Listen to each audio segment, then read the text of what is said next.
Demand చేస్తున్నారు. ఈ మరణంపై అనుమానాలు ఉన్నాయి, వాటిని నిగ్గు తేల్చండి అని డిమాండ్ చేస్తున్నారు. కే పాల్ మనకు అందుబాటులో ఉన్నారు. కే పాల్ గారు నమస్తే. నమస్తే అండి. పాల్ గారు, మీకున్న అనుమానాలు ఏంటి?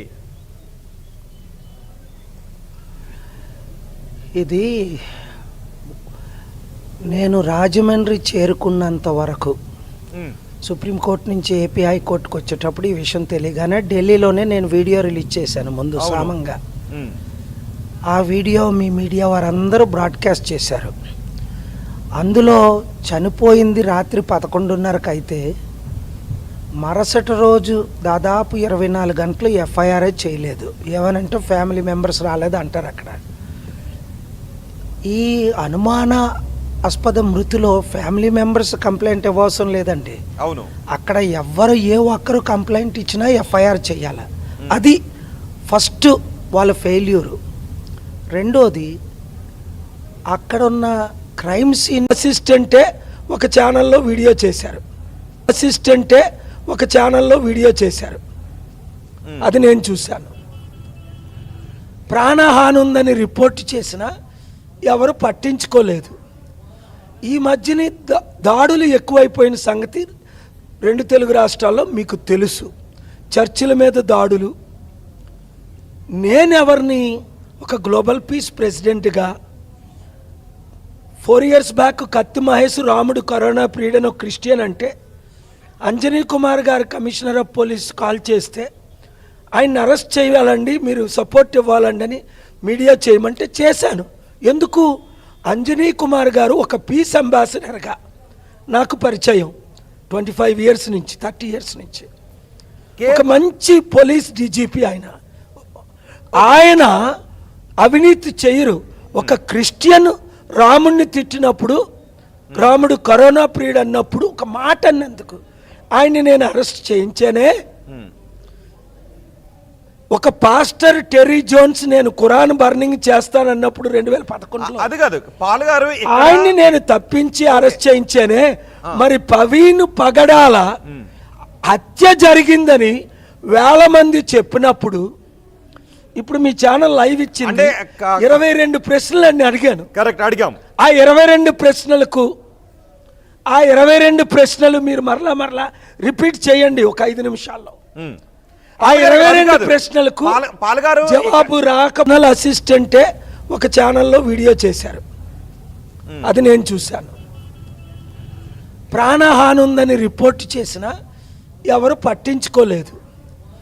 ఈ మధ్యని దాడులు ఎక్కువైపోయిన సంగతి 2 తెలుగు రాష్ట్రాల్లో మీకు తెలుసు. చర్చిల మీద దాడులు. నేనెవరిని ఒక గ్లోబల్ పీస్ ప్రెసిడెంట్గా 4 years బ్యాక్ కత్తి మహేష్ రాముడు కరోనా ప్రియుడని ఒక క్రిస్టియన్ అంటే అంజనీ కుమార్ గారు కమిషనర్ ఆఫ్ పోలీస్ కాల్ చేస్తే ఆయన అరెస్ట్ చేయాలండి, మీరు సపోర్ట్ ఇవ్వాలండి అని మీడియా చేయమంటే చేశాను. ఎందుకు? అంజనీ కుమార్ గారు ఒక పీస్ అంబాసిడర్గా నాకు పరిచయం 25 years నుంచి 30 years నుంచి. ఒక మంచి పోలీస్ డీజీపీ ఆయన అవినీతి చేయరు. ఒక క్రిస్టియన్ రాముడిని తిట్టినప్పుడు, రాముడు కరోనా పీరియడ్ అన్నప్పుడు ఒక మాట అన్నందుకు ఆయన్ని నేను అరెస్ట్ చేయించానే. ఒక పాస్టర్ టెర్రీ జోన్స్ నేను ఖురాన్ బర్నింగ్ చేస్తానన్నప్పుడు 2011లో అది కాదు పాల్ గారు, ఆయన్ని నేను తప్పించి అరెస్ట్ చేయించానే. మరి ప్రవీణ్ పగడాల హత్య జరిగిందని 1000 మంది చెప్పినప్పుడు ఇప్పుడు మీ ఛానల్ లైవ్ ఇచ్చింది. 22 ప్రశ్నలు అని అడిగాను. కరెక్ట్, అడిగాం. ఆ 22 ప్రశ్నలు మీరు మరలా రిపీట్ చేయండి ఒక 5 నిమిషాల్లో. ఆ 22 ప్రశ్నలకు పాల్ గారు జవాబు రాకపోతే ఓకే పాల్ గారు, ఇక్కడ నేను 48 గంటల్లో నేనేం చేయబోతున్నానో చెప్తాను. ఓకే ఒక్కసారి వాడి దగ్గరికి వద్దాం. కానీ అంటే ఇది ఒక భావోద్వేగమైనటువంటి సందర్భం అక్కడ చోటు చేసుకుంది. హత్య అంటానికి కొన్ని అనుమానాలు కనబడుతూ ఉన్నాయి, కానీ హత్య అంటానికి ఆధారాలు లేవు. అలాంటి సందర్భంలో పోలీసులు విచారణ ఏదో తొందరగా తొడతొక్కుడుగా చేసి ఒక్కొక్క స్టేట్మెంట్ ఇస్తే గందరగోళానికి దారితీసే అవకాశం ఉంటుంది. సో ఇక్కడ పోస్ట్ మార్టం రిపోర్ట్ కీలకం, సీన్ ఆఫ్ అఫెన్స్లో ఉన్న ప్రతిదీ కూడా కీలకం. సో ఆ రిపోర్ట్ వచ్చేంత వరకు మనం చూడాలా, కొంచెం అంటే ఇంకొంచెం బాధ్యతాయుతంగా ఉండాలా, లేదు అంటే చంపేశారు అనేది అనుమానం కాబట్టి చంపేశారు అన్నదాన్నే ముందుకు తీసుకువెళ్ళాలి. ఆ భావోద్వేగాన్ని ఇంకా కొంచెం ఎగ్జాగరేట్ చేస్తున్నారు అనే కొన్ని మాటలు వినబడుతున్నాయి. అది రాజమండ్రి ఎస్పీ గారు వాళ్ళ పోలీసు బృందం తప్పండి. వచ్చిన పాస్టర్లు వేల మంది లాఠీ చార్జ్ చేయడం ఎందుకు?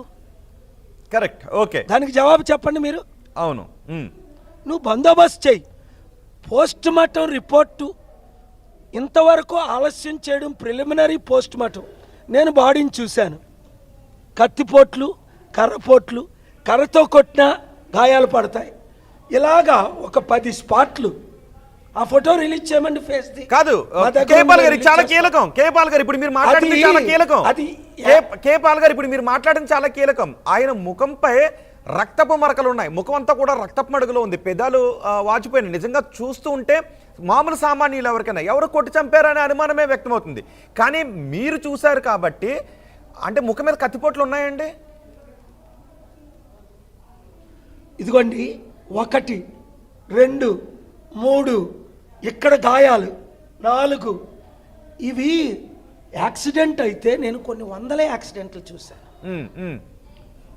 ఎక్కడ యాక్సిడెంట్ జరిగినా నేను ఆగిపోతాను, వెంటనే వారిని కాపాడడానికి ప్రయత్నిస్తాను. ఇండియాలో చేశాను, మెక్సికోలో చేశాను, అమెరికాలో చేశాను, ప్రపంచమంతా. నైజీరియా 2001లో ఒకరిని చంపేస్తుంటే ఆపాను, 5,000 మంది ప్రోటోకాల్ ఉంటుండగా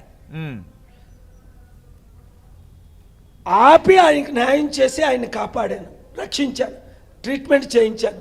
2001 నవంబర్ 3ని అక్కడ డీజీపీ నాతో ఉన్నాడు. నేను ప్రోటోకాల్, నన్ను తీసుకెళ్తున్నారు ఒక 500 వెహికల్స్తో. సో యాక్సిడెంట్లు చాలా చూశాను.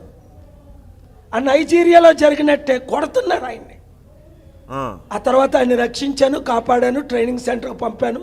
ఇప్పుడు ఆయన ఒక పెద్ద లీడర్ అక్కడ నైజీరియాలో. ఇక్కడ ఇది యాక్సిడెంట్ అయితే బుర్ర పగిలిపోయో, రక్తం కిందన పడిపోయో, హెల్మెట్కి ఏమవలా, బాడీ కిందన ఉంది.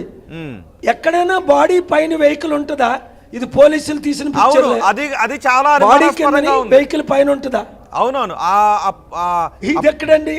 ఆ బైక్ పడిన తీరు చాలా ముఖం మీద కర్రతో కొడితే ఉంటుంది చూడండి, కత్తితో పొడిస్తే ఉంటుంది, బ్లేడ్తో పొడిస్తే ఇలాంటి గాయాలు ఉంటాయి, కర్రతో పొడిస్తే ఉంటాయి, కర్రతో కొడితే.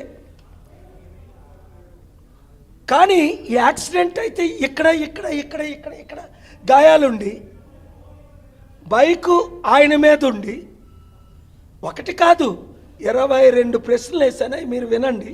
ఇంకా చాలా ప్రశ్నలు ఉన్నాయి. అందుకే చంద్రబాబు నాయుడు గారు ఆయన నేను హర్షిస్తున్నా, ఎందుకు దాన్ని ఏమంటారు, అప్రిషియేట్ చేస్తున్నా. డీజీపీ చేసి మీరు అన్ని కోణాల్లో ఎంక్వైరీ చెయ్యండి. ఎందుకంటే ఇది ఇంటర్నేషనల్ ఇష్యూ. ఇప్పుడు నేను చేరాను కనుక, నేను వెళ్ళేంత వరకు ఇష్యూ కాదు ఇది. నేను మాట్లాడినంత వరకు ఎవరు పట్టించుకోలేదు, కుటుంబమే వెళ్ళలేదు, అక్కడున్న పాస్టర్లు తప్ప. రాత్రి 11:30 నుంచి ఉదయం 8:30 దాకా ఎవరు వెళ్ళారు?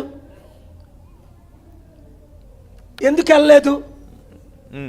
అది రోడ్డు మీద జరిగితే సీసీటీవీ కెమెరా ఫుటేజ్, కొవ్వూరు ముందున్న ఫుటేజ్ ఏది? అవి ప్రొటెక్ట్ చేయాలి కదా. అంటే అక్కడికి వెళ్ళిన తర్వాత కరెక్ట్, ఆ బైక్ క్రాస్ చేస్తున్న వీడియో ఉంది. తొలుత ఓన్లీ లారీని క్రాస్ చేస్తుంది వచ్చింది. ఆ బైక్ ఆయనదేనా అనుమానాలు. అది ఆయనే నడుపుతున్నారా? ఫేస్ కనబట్టలేదు. మరి హెడ్ లైట్స్ ఎందుకు పగిలిపోయింది? వారు చూపించింది. అంటే యాక్సిడెంట్ అయిన తర్వాత హెడ్ లైన్ పగిలిపోయిన తర్వాత ఆయన డ్రైవ్ చేశారా? లేదా టోల్ ప్లాజా దగ్గరకు వచ్చేసరికి హెడ్ లైట్ వెలగట్లేదు. ఒకవేళ అంతకు ముందే ఆయనపై ఏదైనా దాడి జరుగుతుంటే ఆయన టోల్ ప్లాజా దగ్గరకు వెళ్ళి రక్షణ అడుగుండి ఉండొచ్చు, కానీ అది కూడా జరగలేదు. అందుకనే ఆయన్ని హత్య చేస్తామని ఆయన జనవరి 31ని ఒక వ్యక్తి మీద